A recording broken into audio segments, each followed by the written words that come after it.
Brewster. And she'll be able to help answer any questions in the chat box that we might have, put in any URLs, things like that to help answer your questions.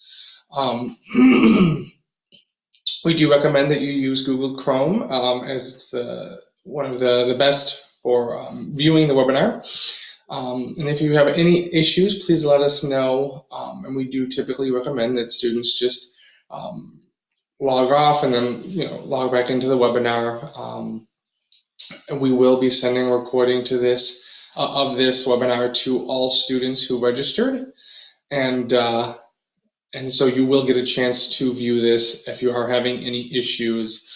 So please do not worry. We will make sure that your questions get answered. So again, we're just going to give everyone a few minutes to log in, to join us, to get all situated before we go on into the webinar. Again, probably the first 20 to 30 minutes will be me just going over some information about the university, about some of the resources available to you, a few last minute things, and then I'll just sit here and we'll answer your questions to the best of our abilities, and we'll go from there.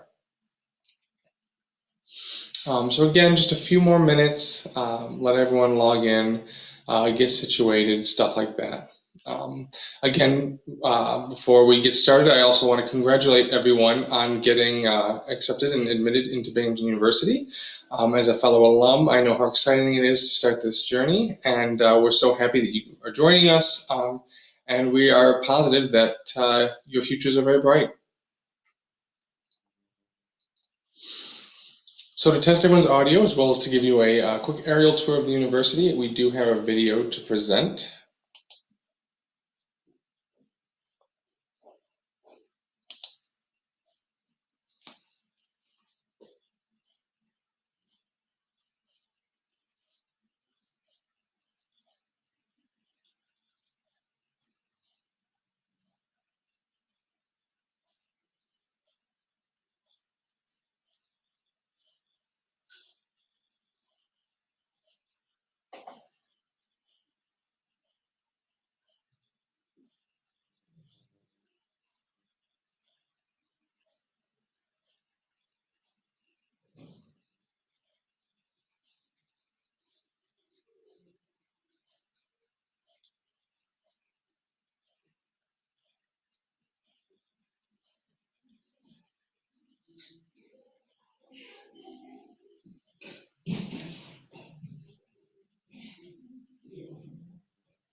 And so that was just a short video that showcases many different parts of our campus. It showcased things like our nature preserve, our on-campus labs, classrooms, etc.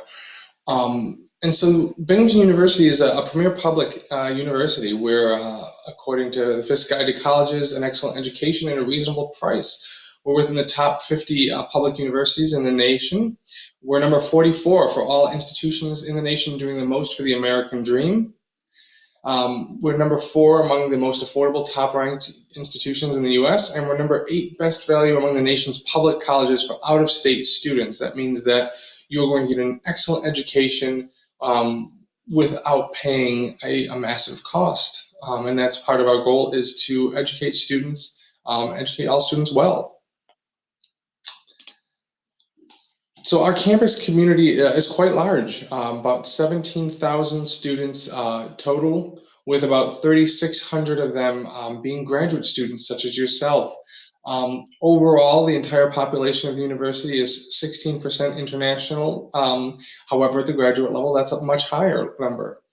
We have 250 plus student groups. So these are clubs, organizations, broken up by majors, areas of interest, social and cultural clubs as well. And here at Binghamton, we have over 90 master's and doctoral programs for students to choose from. So our campus, in addition to classrooms, in addition to offices, we have the Union Undergrounds, which houses billiards, bowling, arcade, ping pong, and tons of other things for students to do instead of just studying. We have the Nature Preserve, which is a 180-acre nature preserve just to the south of our campus. It's got miles of trails, is upkept by a student club, and is quite amazing during the fall and the summer and the spring, and even winter as well. It has over 200 species of birds in it alone. Late Night Binghamton, which is a chance for students to partake in different activities. They have different programming each week from Friday and Saturday night. So not only is it a chance for some students to be graduate assistants within that organization, but to also attend and to enjoy themselves. We have the Bare Necessities Food Pantry, which is open to all Binghamton students. You merely show your ID. There's also chances to work with the Bare Necessities Food Pantry, and this is to help students, in all areas, so that while you are attempting to get your degree, you're not worried necessarily about food. Campus Rec, which houses not only club teams like club soccer, club volleyball, but also houses our gym, our pool, workout equipment. And so while we are, of course, here to educate you, we also offer chances for athletics and for more physical activities.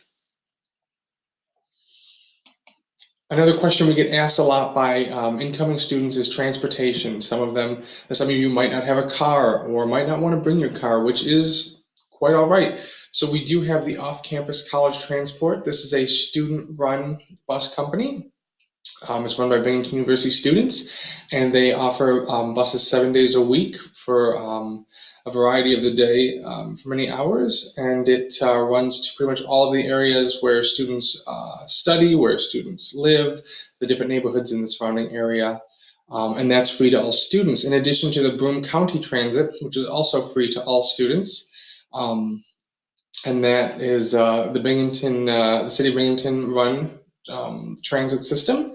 And again, with the fees that you pay, that is included.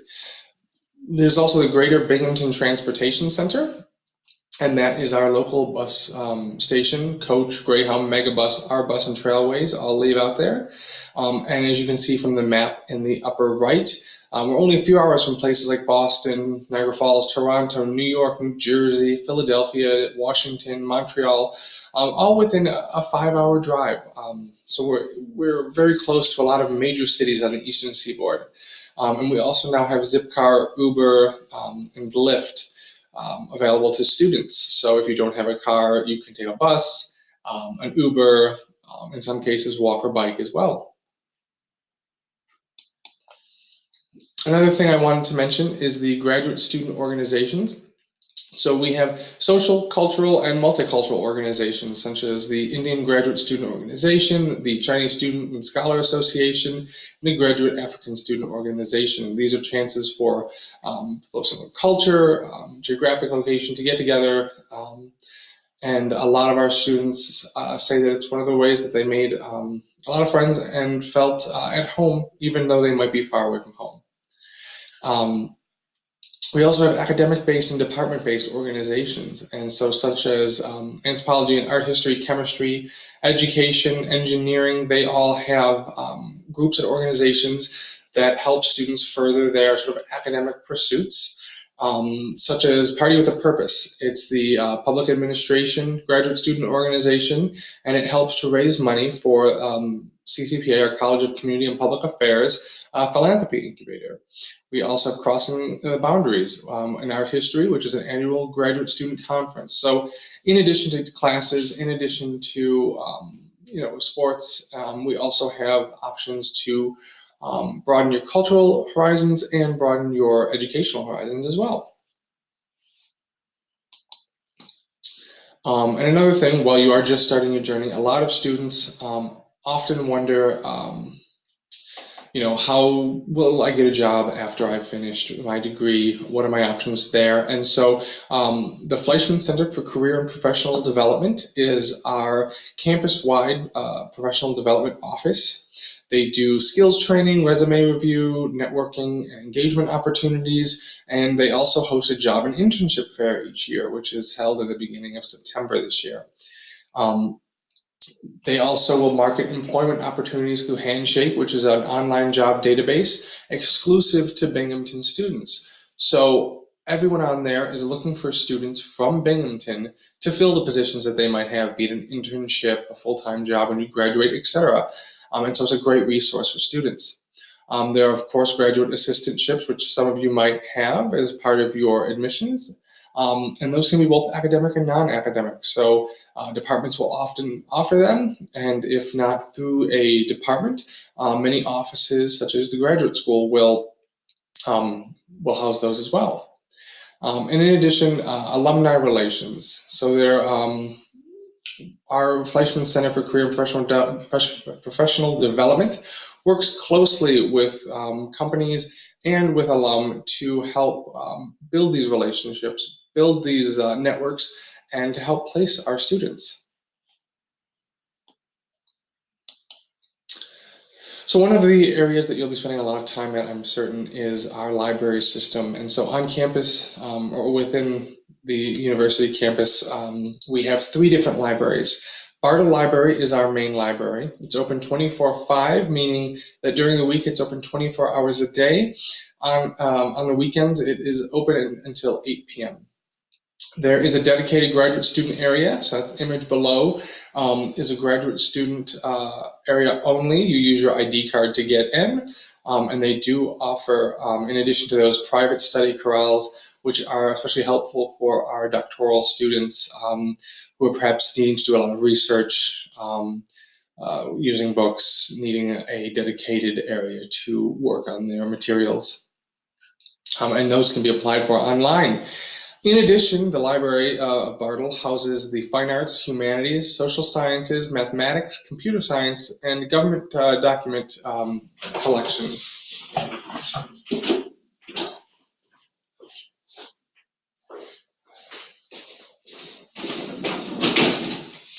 There's also the Research Help Desk. So that is staffed during the open hours of the library, and a librarian or a research assistant are there to help you find materials for work that you might be working on. In addition, there are the subject librarians who are specialized in the certain areas, such as, let's say, mathematics or anthropology, and who are just there to help offer information on where texts might be found and resources for doing work like that. We also have the science library on campus. So that also has group study rooms. All of our libraries do have group study rooms, and they can be reserved online for a maximum of 4 hours per day per student. Those are great if you're working on group projects or if you are studying for a presentation, getting ready, etc.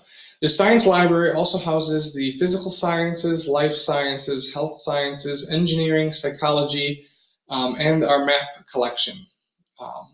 Again, you don't have to be a science student to use the science library, but those are the collections it houses. All of our libraries also have computer resources, desktops, Macs, and PCs.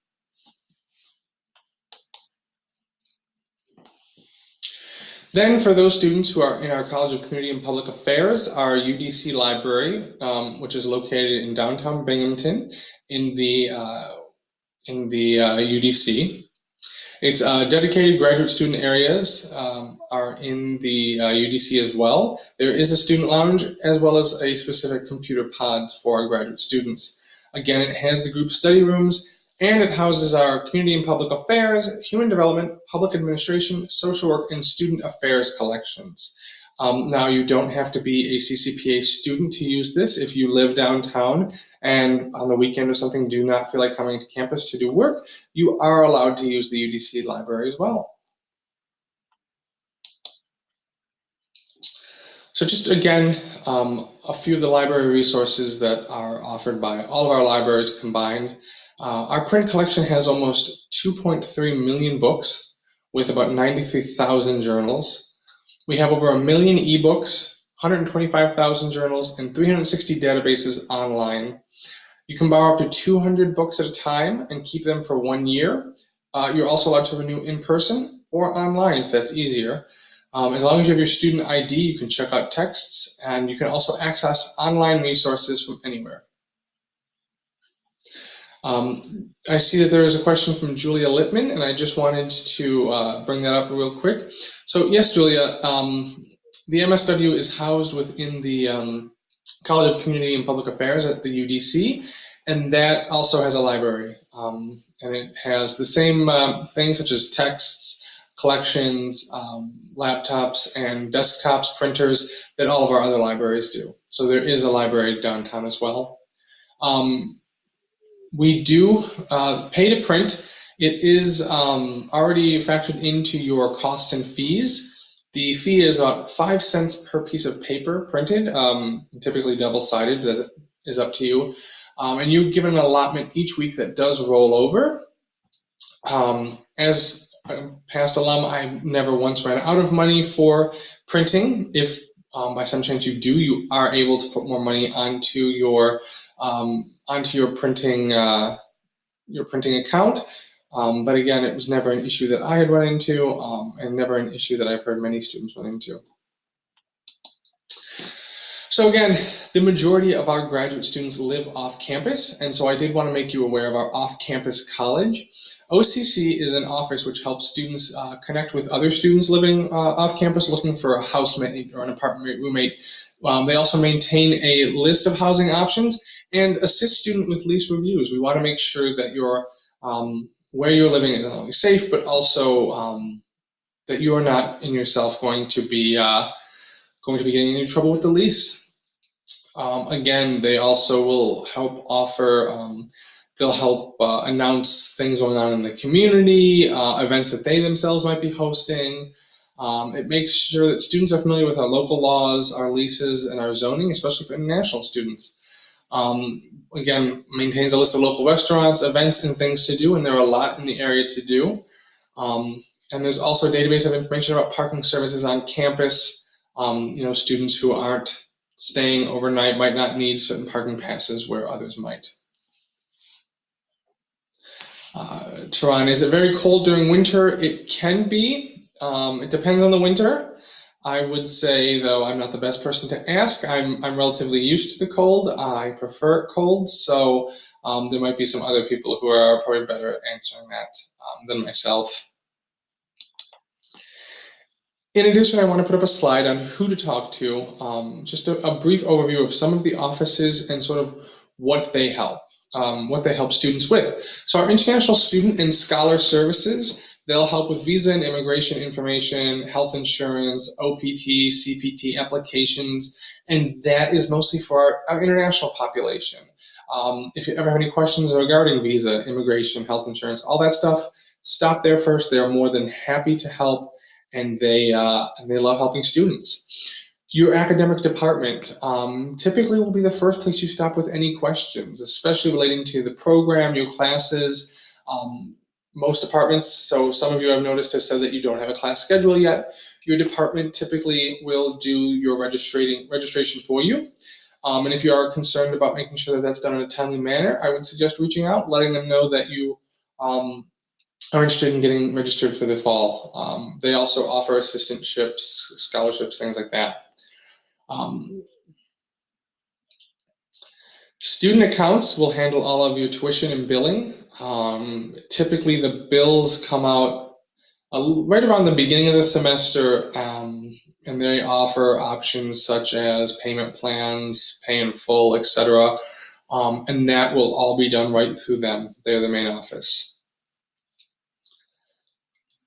The graduate school, they will, for students who perhaps have just been admitted, especially international students, they will help with the I-20 processing, and they will be the ones who send out the I-20s. They're also the office that you will be sending your transcripts to. So, as many of you know, when you applied, you did not need a official transcript.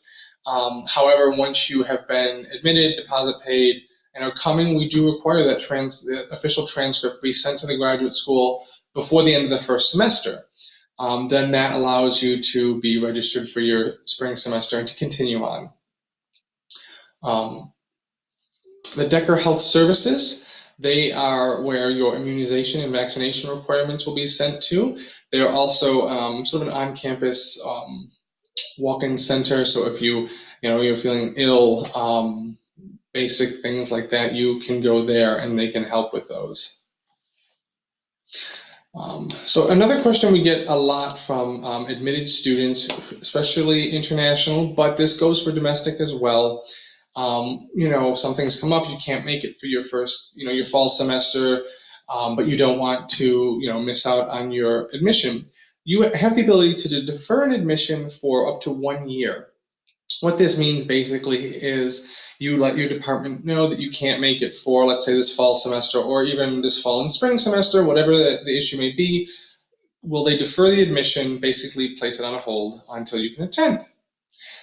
So your graduate program can request an admission deferral for you. However, you have to request it first from the department. So whether that's an email to the, department chair, administrative assistant, whatever, you request a deferral.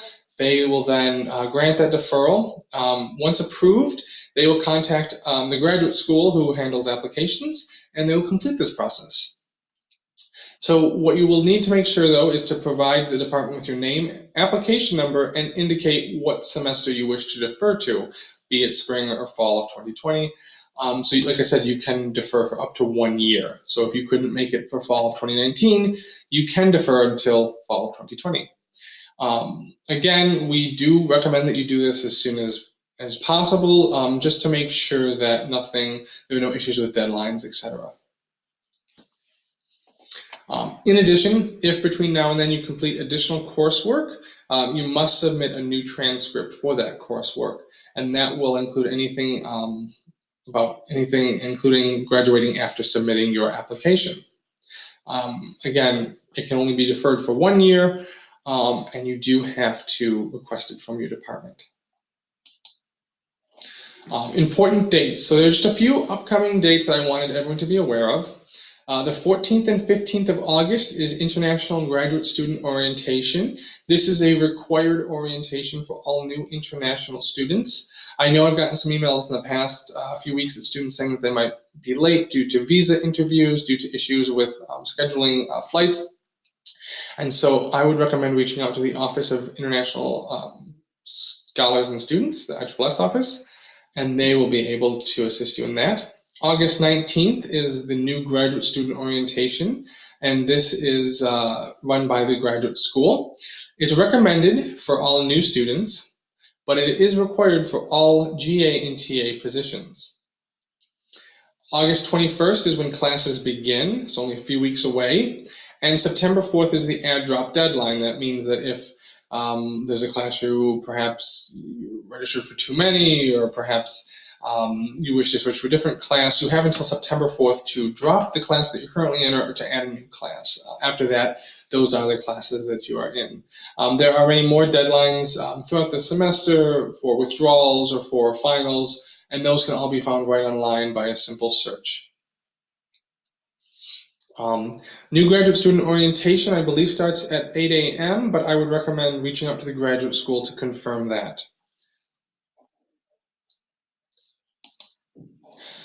So that was all of the information that I just wanted to present you with. I know that I'm certain many of you might have some extra questions, things like that. So this is just a time for you to ask any questions. Myself, Karen, will be probably putting any links, URLs, stuff like that in the chat box. And I myself will be reading through the chat box, looking to answer any questions that pop up. If the questions start to slow down, we'll end a little early. And if they go right up until 9 o'clock, that's all right as well.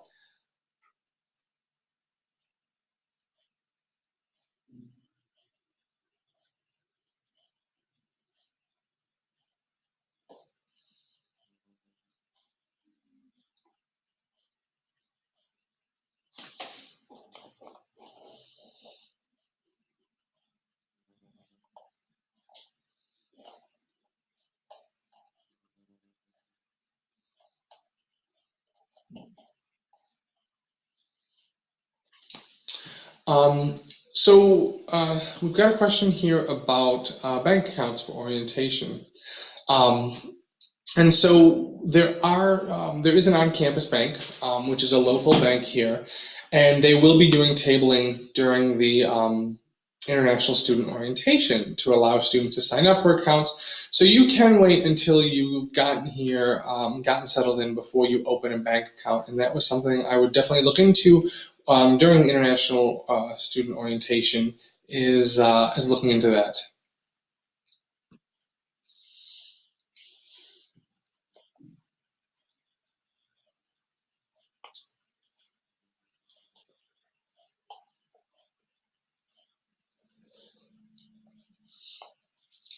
So Allison is asking about grad students joining undergrad clubs. So yes, so the majority of our clubs are run by undergraduate students, and there are only certain organizations that are specifically for graduate students. However, graduate students can of course be members of any of the clubs, undergrad or otherwise, and we recommend that students join as many clubs as they're interested in, broaden their horizons, anything to help make their time here at Binghamton that more meaningful. Graduate students, so Faith is asking if graduate students generally get on well during life at Binghamton. I've never heard any complaints. Again, I myself was an alum here of Binghamton at Binghamton University, and I now work here. I consider it some of the best times. The area, my one suggestion is to go out and experience the area. You are living someplace new for, in many cases, at least 2 years. So take the time to learn the area and to find all of the stuff that the locals do, because in many cases that's the most fun.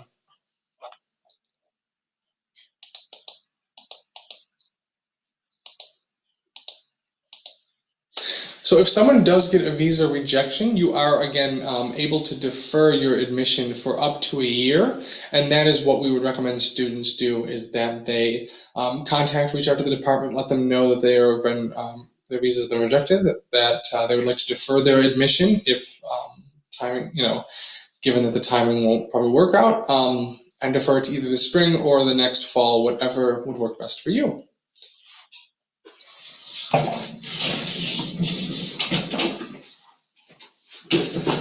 I do apologize for that. The lights keep turning off on me. So even though your classes, Matthew, so even though your classes are evening classes, you will most likely still need a parking pass, and those can be purchased through our parking services office. Again, you can find their website right online, and that gives a breakdown of fees, things like that, and exactly what is needed to get the parking pass. Rula, registration will begin. Registration doesn't have a set time. It is done by your program typically, and so they'll be the ones registering you. I would reach out to them and ask whether or not, is there a certain date that they're going to begin registration, or is it possible to get you registered, earlier, or what the case may be for your program specifically.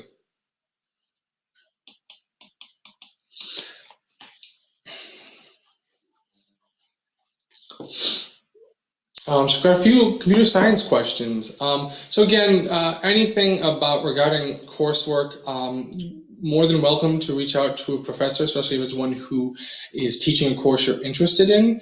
But I would reach out to the administrative assistant for the program as a whole, or your advisor if you've been put in contact with them yet. If you haven't been put in contact with an advisor yet, I reach out to the department. And typically, each program will have its own orientation, and those dates can be found on the graduate school's website as well.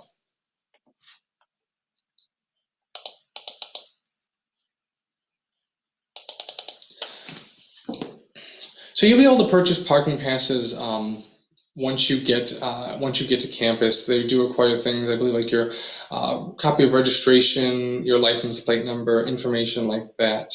And their office is located right on campus. It's a pretty simple, quick procedure. Takes about 10-15 minutes to get everything processed.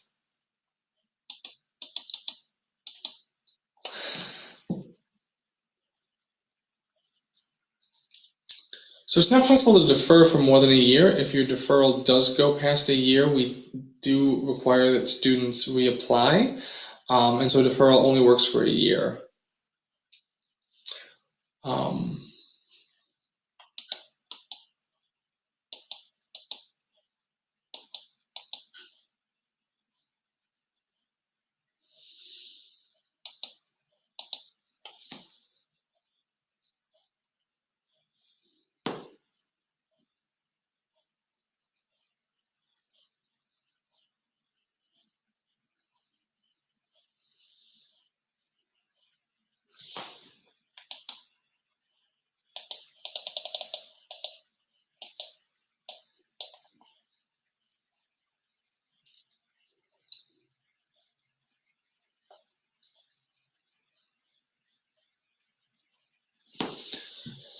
So I've got some questions about how many classes grad students usually take if they're a TA or a GA, and typically graduate students who are TA or a GA are still required to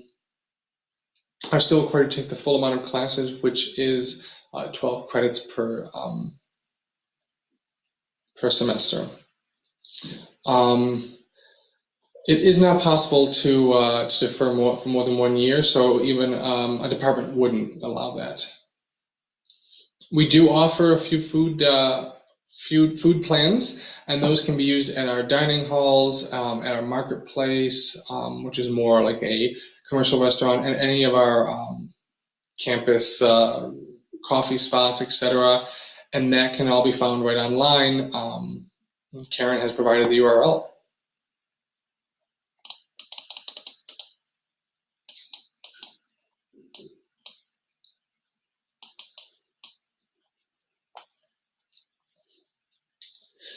Your student ID card will be issued at orientation, and typically they will have times that students can pick up their ID cards. Financial aid is offered by the department, and so any questions regarding financial aid I would direct to your department. They're the ones who offer graduate assistantships, teaching assistantships, etc. And again, choosing courses is typically done by the department by the program, and I would reach out to them to see when they do it. But you will have your list of courses before, obviously, the start of the semester. There is no separate application for program-specific graduate assistantships. That is all done when you apply. However, there are applications for different offices that might require graduate assistance, and those can all be found online through Handshake.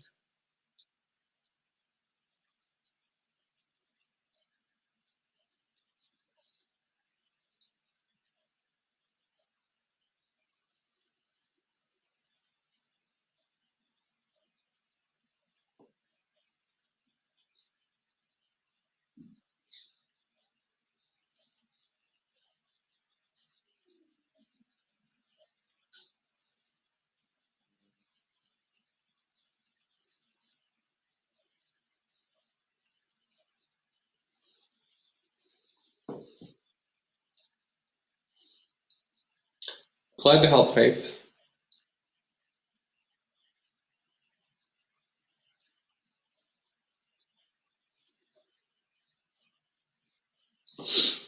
Regarding anything about late arrivals, I would reach out to both the ISSS office and your department to let them know what is occurring, and they'll be best able to advise you on what to do next.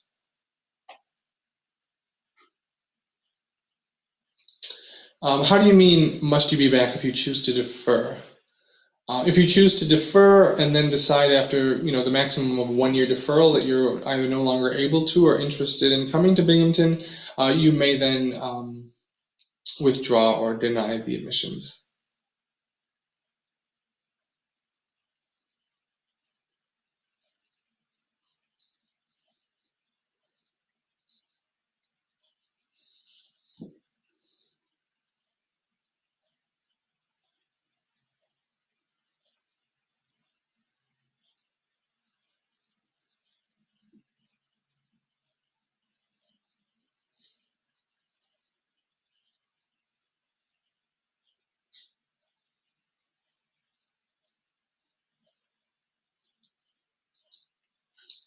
So things seem to be slowing down a little bit in the chat box, which is quite all right. I'll give it a few more minutes. Again, more than welcome to go to the full hour. And if things do slow down, we'll end a little early. If at any time after this webinar, you remember you've got a few questions that you didn't get a chance to ask or that you didn't think of, you are more than welcome to reach out to myself, and I'd be more than happy to either direct your question to the appropriate people or answer it if I'm able to. In addition, all students who registered, whether you attended in your case or those who did not attend, will be receiving the recording of the webinar and the slides to review afterwards.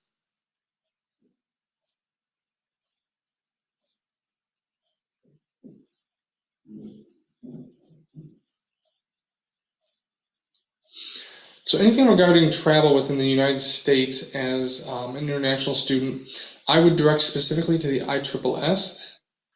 They are the experts in these matters, and I don't want to give you any wrong information. They will be the ones who will know if any specific forms, documents, etc. are required when traveling through the U.S.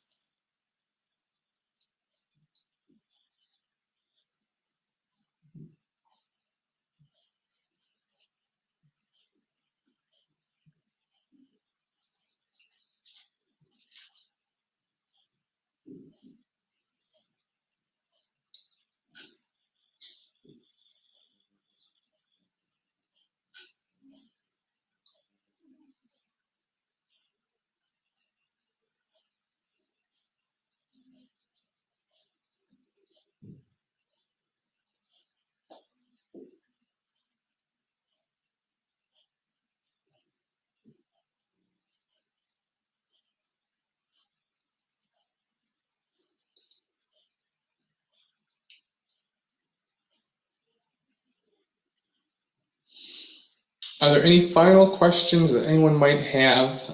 Again, no worries if you don't get to it, if you can't think of anything. My email is not only in the slides, but I will be sending everyone. So a possibility to change an MS to a PhD. It would be possible to apply for the PhD. It depends on the program. So I would reach out to your department and let them know you're interested in pursuing a PhD. Would they recommend that you go through the MS, then get the PhD, or apply just for a PhD? But that's very much a departmental and academic question. So again, I think we're going to probably start closing it down now.